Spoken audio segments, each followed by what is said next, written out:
Hi, this is Don, and I am a member of the Youth Food Security Network, also known as the Food Security Team. Me and two of our fellow members, Zion and Kayla, recorded a podcast session discussing what food insecurity is, what our team currently does to promote food security, and research we've done on this topic. If you're interested, please go check out Youth Voices Amplified by the Community Enrichment Project. See you there!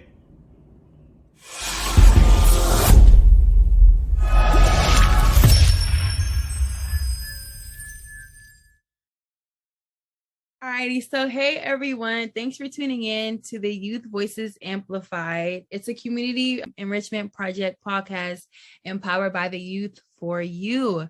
Today we are going to be discussing food insecurity and how the lack of access to healthy food impacts us as a whole. But before we jump in, let's check in with my co-host for today. Hi, I'm Don. I'm 15. My pronouns are they, he, and I'm a member of the Baltimore Youth Food Security Network. Thanks for having us on the show. Of course. Hi, everyone. My name is Kayla. I'm 17 years old. My pronouns are she/her, and I'm a part of the Baltimore Youth Food Security Group. Hey everyone, I'm Zion. I'm 17 years old. My pronouns are she, her, and I'm also a part of the Baltimore Youth Food Security Network. It's really great to have you guys today as my co-host. Let's get started. I want the audience to learn a little bit more about you guys. So what is the Baltimore Youth Food Security Network? Okay, so the Youth Food Security Network is a youth-led organization via HeartSmiles MD, and we fight to ensure that everyone in Baltimore City has access to healthy and nutritious food. We have numerous projects such as our Youth Food Pantry, and we partner with other organizations that have similar aspirations.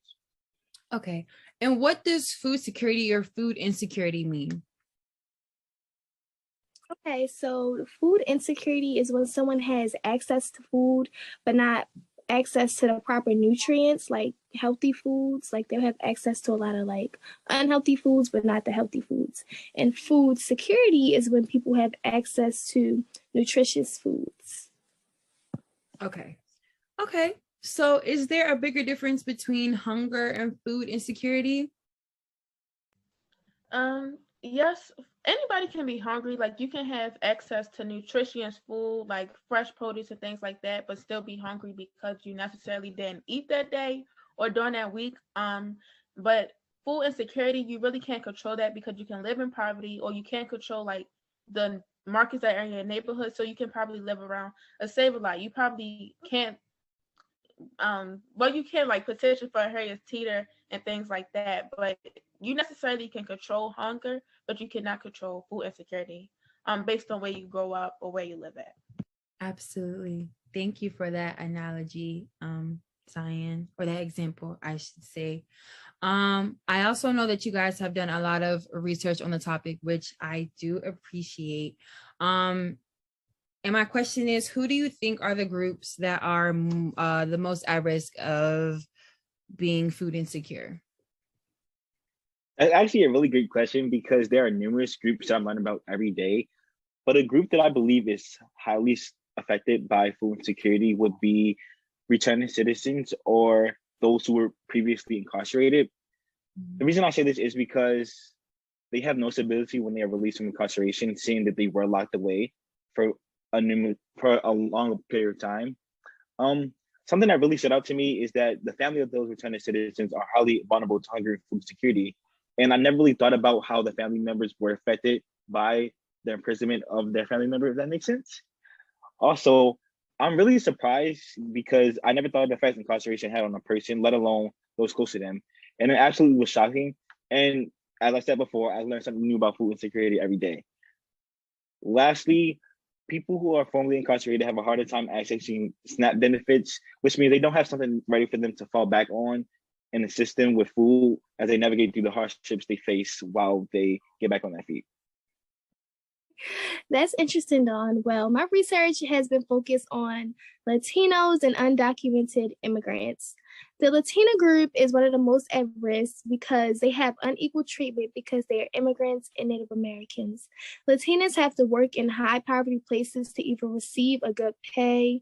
And these high poverty places don't have like nutritious places. Like, it's no markets near. It's like corner stores, places you get chicken boxes and stuff like that. It's not a market where they're working. And when you're working, you get hungry, and they're not going to starve themselves. So that's an example.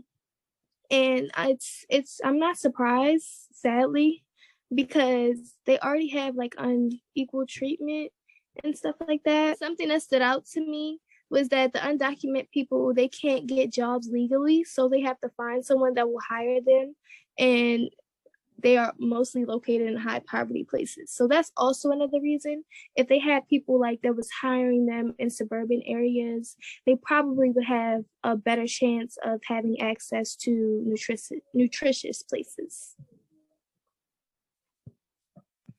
Thanks for sharing that information, Kayla. I also have been looking to like African Americans and Native Americans.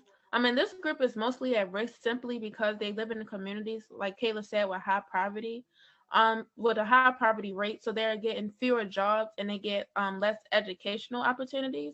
Honestly, I'm not surprised by it, because if you look at like America's history, Native Americans and African Americans was always set to be like out to not get the opportunities they need when it comes from slavery, just different documents and stuff that push Native Americans out of America and things like that. Like, they never looked in an interest towards African Americans and Native Americans.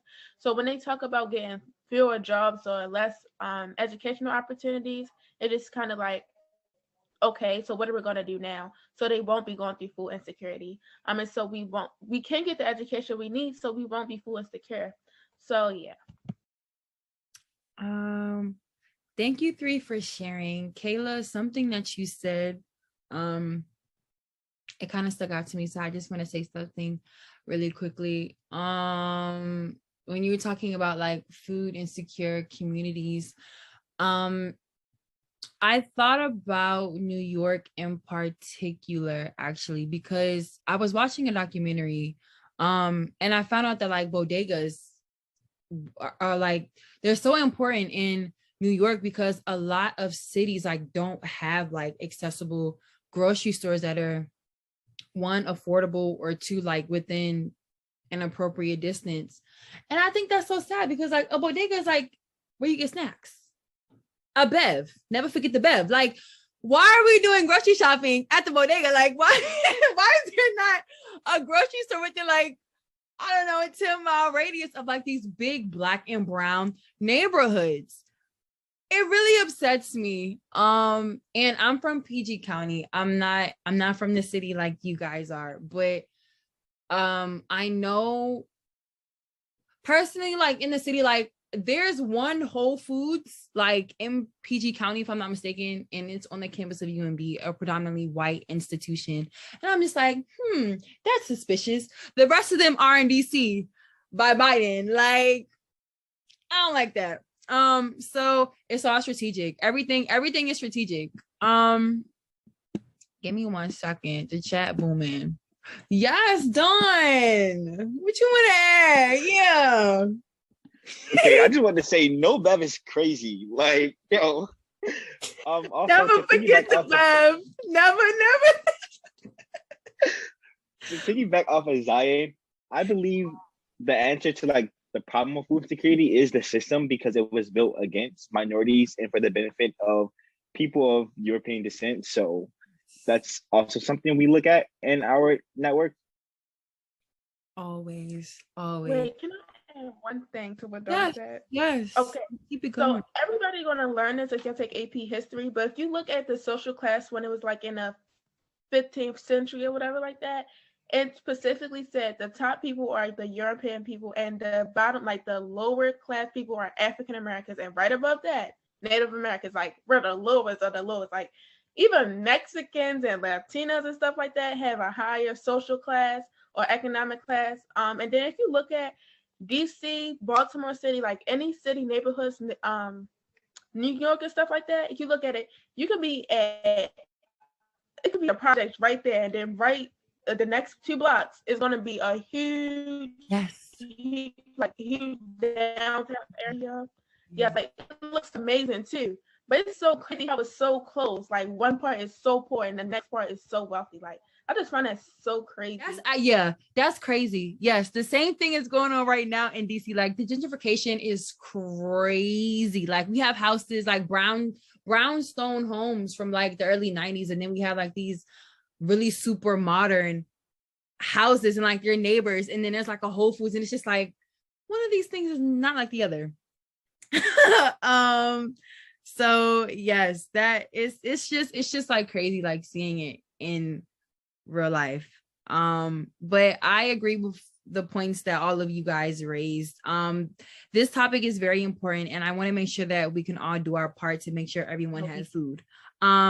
Keep doing the great work that you're doing in Baltimore, and thank you guys for joining us today. I do hope that you guys, our listeners, enjoyed today's podcast episode and feel empowered to help and create more healthy equity in our communities. Please remember that we can all make small changes to have big impacts in the world. And if we work together, we can all really make a difference. Tune in next time for another episode of Youth Voices Amplified, a podcast powered by CEP for Youth by Youth. Thank you, guys. Thank you. Hangry. No problem.